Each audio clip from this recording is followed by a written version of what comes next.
Hey, this game's pretty hard at times. You know what it makes me think of? Dark Souls!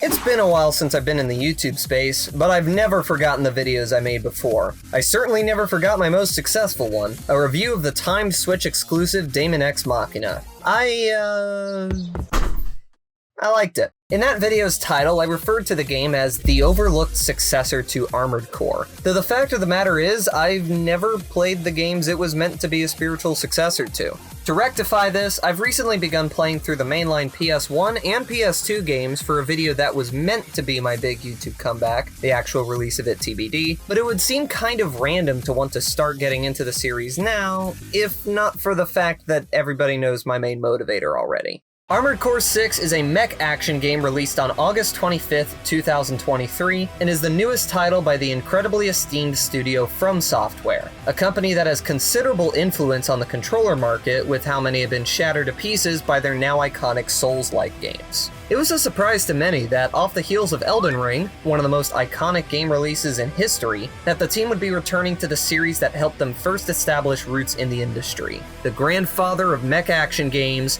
Armored Core.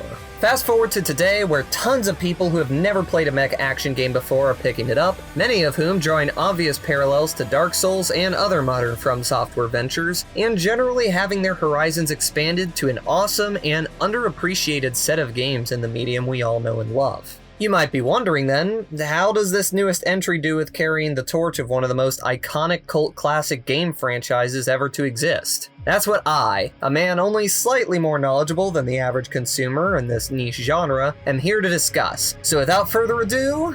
Oh, it's been a while since I've gotten to say this. Hey, what is up everybody? This is Blackblade, and this is Armored Core 6, The Review.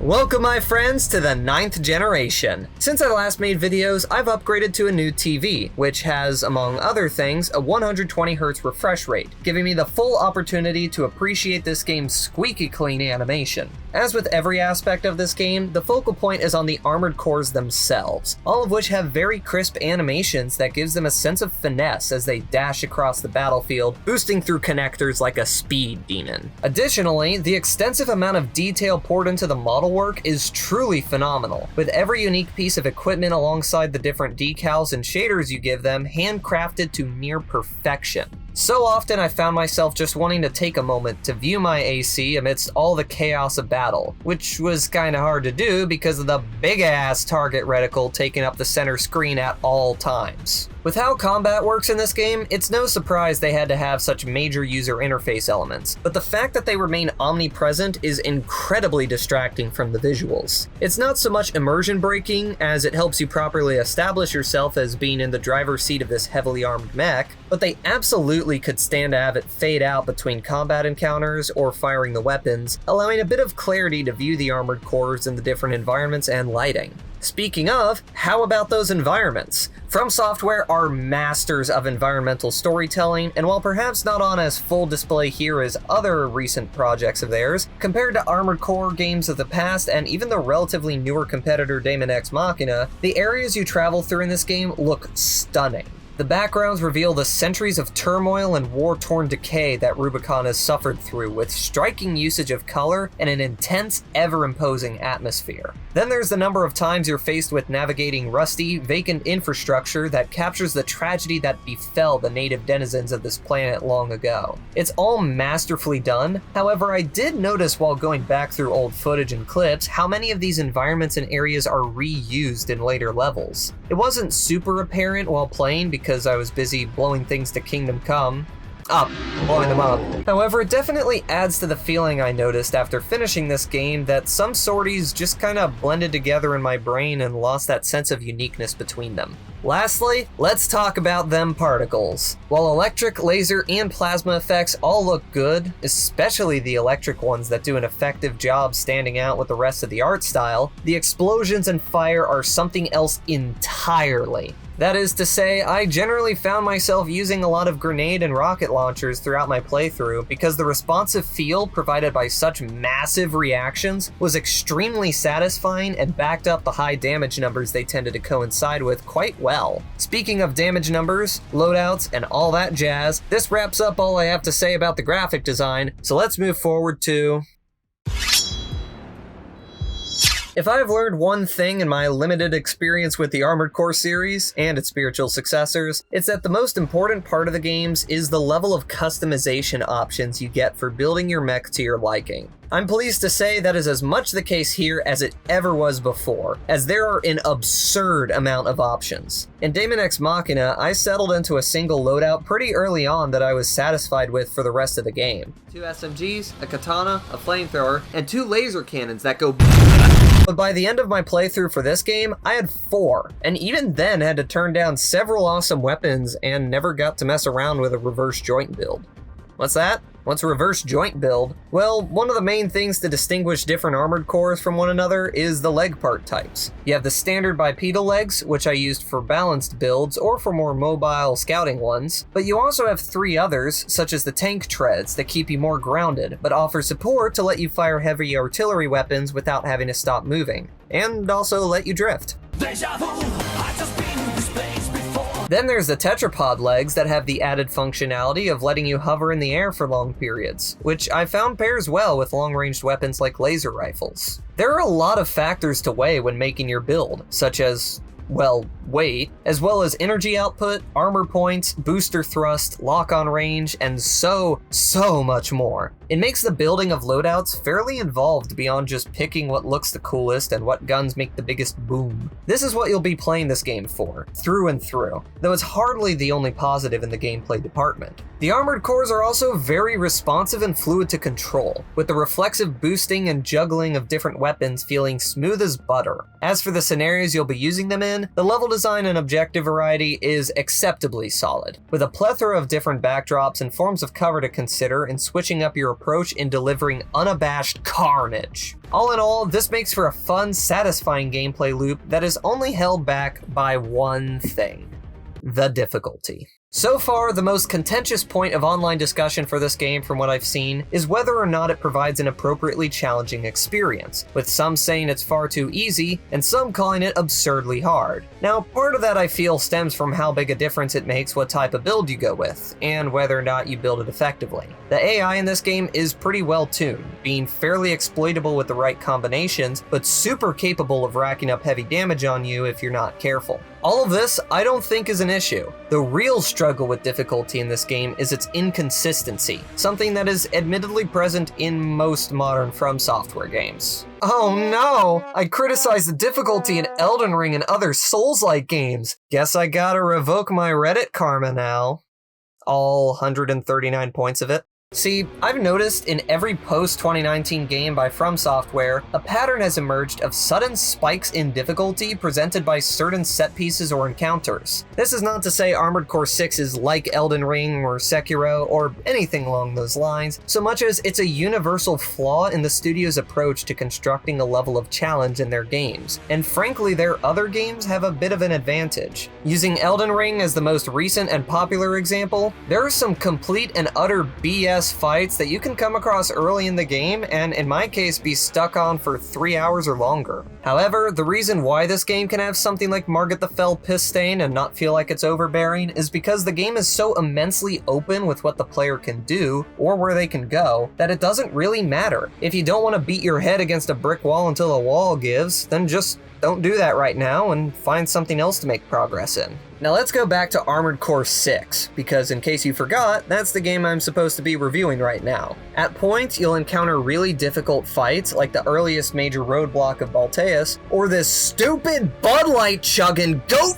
fucking piece of coral-addicted horseshit ibis unit that will act as massive spikes in difficulty for a typical player's run through the game. However, due to Armored Core 6's nature as a fairly linear game, something I'll touch on more in the content section of the review, you have no alternate routes to take or other proper distractions to involve yourself with until you're ready to take on this... I kinda used up my arsenal of insults already. So your only option is to just infuriate yourself by spending a solid hour or more doing the same trivial task until you finally break through that artificial barrier. The worst part is the most prominent examples aren't even all that significant fights narratively, so with how much of an impact they have on the total game experience, it can be a notable dampener, though fortunately not enough of one to detract from all the other great things I said earlier. I simply wanted to touch on a notably flawed approach to game design that I discovered on my initial playthrough before jumping forward with the next aspect of this game to review. This game sounds clean. Mostly. With how large and meaty the weapons and armored cores are meant to be, effective sound design is key in sealing the deal. Fortunately, that is accomplished to great effect, with the various effects of each weapon. From the sharp slashing sound of a laser blade giving the sense that you're cutting clean through reinforced steel, to the beefy weight of the canister shells fired by the songbirds and other launchers. It all ends up being very nice. The ambient sounds, however, I would have taken another crack at, as some are jarringly out of place, like the soundboard used by a game review YouTuber with a shoestring budget. Still, the majority of important sound effects give off the weight and force behind actions and general movement of the Armored Core itself. Then we have the voice acting, and full disclosure, I play with English voices because I'm hard of hearing, and every little bit to help comprehend what characters are really saying I will take. Except Ghost of Tsushima, which I weirdly played in Japanese voices despite being an American studio that made it, but irrelevant. As such, I have to admit that the English voice acting is actually really good, with every character, even sortie exclusive ones, feeling personable and identifiable without needing to see their face or even a caption of who exactly is talking. Now that being said, the amount of dialogue in this game is excessive at best, and with entire scripts being repeated anytime you replay a section with no way to skip through them, like a certain boss fight I'm not going to show again to throw yet another spoiler alert warning on screen, it gets a tad obnoxious pretty quick. Then lastly, we have the soundtrack, which I was very unsure what to expect. As I've said multiple times, the main game I had knowledge of to come into this one with was Daemon X Machina, and while I haven't really played the game much since 2020, I still listen to that soundtrack all the time. It's one of the best parts of the game, hands down. Comparatively, Armored Core 6 is fairly tame and discreet, but I don't necessarily think that's a bad thing. One of From Software's big focus points is atmospheric game design, and the soundtrack is effective at selling that further, with the majority of music pieces in this game either offering a sense of foreboding dread, or when it does kick in and become more intense, carries a hint of sorrow to add on to the feeling that you're snuffing out the last bit of life and history that remains on Rubicon. Sure, it may not be a key selling point of this game, but it really doesn't need to be, and it does great at what it seeks to accomplish, so I gotta give it props. There isn't all that much more I can say about this section of the review, so let's jump forward to perhaps the one aspect I hold the most divisive feelings for. Customization. That's the name of the game with Armored Core, as we've established by now, and it's the crux of this game's content offerings for better and worse. Now regarding the main campaign, while I criticized the scaling difficulty earlier, I will say it is overall pretty well paced. This game knows how to continue offering new challenges or scenarios to keep you always coming back for something new during the, in my case, 17 hours of gameplay. From starting off slow with earning a rank and name with the different corporations and factions that roam Rubicon, to confronting large threats that require a number of sorties centered around acquiring different items of interest to further said goals, it resulted in an ultimately quite varied experience that I would be happy to go back to. Thankfully, you can, and this game is designed for that precise situation. From the chances to experiment with new builds and familiar scenarios, the various branching paths presenting new outcomes or missions otherwise inexperienced, and the inclusion of a ranking system that is about as engaging with how to earn said rankings as 2019's Astral Chain, meaning not very much so admittedly. There's a lot of stuff to incentivize you going back to do it all over again. Unfortunately, that's sort of it with things to do. As I mentioned before, this is a very linearly designed game, and as such, there are very few additional things to do beyond the main sorties. There are a total of 2 forms of side content in this game, the Arena and Nest. The Arena is honestly more of an afterthought than anything, being simple 1v1s with established in-universe pilots and their specialized ACs to acquire OS chips that give their own additional functionality and passive upgrades. These fights are easy and short, with the median completion time for me being approximately 45 seconds a fight, 29 fights total. That maths out to approximately 22 minutes for all the kids at home that don't know their multiplication, which tells me you are also way too young to be watching YouTube. Back to the bands and nabs with you. Now, some people would probably be fine with just the amount of content and replay value offered by the main story, and honestly, so would I. But there's a reason I bring this up as an issue. This is a AAA game at full retail price. Okay, not actually full retail price anymore, but you know what else sold for $60? Daemon X Machina. And as you may recall from my review on it from back in the day, despite being from a far less prestigious studio and team, contained just as long of a main story, with dozens of unique side missions, and dozens more PvE boss fights, including variants of ones in the single player, and some wholly unique ones. Also, a lot of this was at launch, not counting things added later on like its own PvP mode and stuff. The funniest part is that it was still not enough to justify the price tag for a lot of people. So as it pertains to Armored Core 6, what does it offer to justify the same price tag more? A bit more polish and a better story? Doesn't seem like a reasonable exchange to me. Speaking of that story though,